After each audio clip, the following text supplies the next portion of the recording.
is shocked by the rape gang scandal. Thousands of young teenage girls systematically raped over years by men of predominantly Pakistani heritage. Girls like Jane, who was repeatedly gang raped at the age of just 12. The police found her being abused by an illegal immigrant. But instead of arresting the illegal immigrant, they arrested her. That is sick. The last government took action by setting up the wider J inquiry and the Grooming Gangs Task Force. But the truth is, that is not enough. There is now clear evidence that those in authority covered up these rapes because the perpetrators were mainly of Pakistani heritage. Last week, I met retired Detective Chief Inspector John Pecos. In Bradford, he witnessed the abuse of a young girl in a car, but he was then instructed by a Chief Superintendent to drop the matter to avoid antagonising Bradford's Muslim community. Covering up the rape of young girls for that reason is one of the most immoral things I have ever heard. Yet not a single person, not one, has ever been held to account for these cover-ups.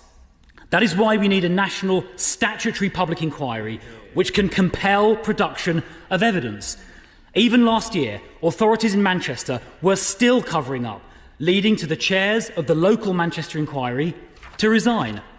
5 local inquiries, which can't compel the production of evidence, just won't do. 50 towns are affected, not 5.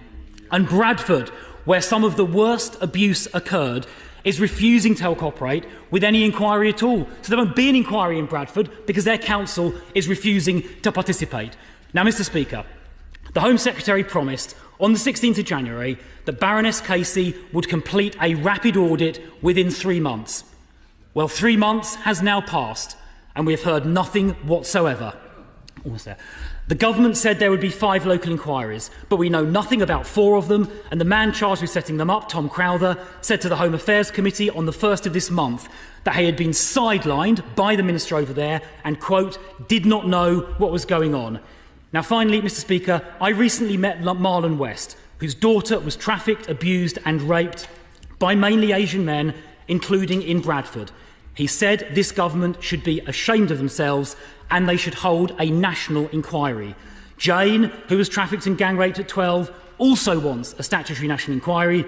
Labour Mayor Andy Burnham, Harriet Harman and the Labour MP for Rotherham all agree.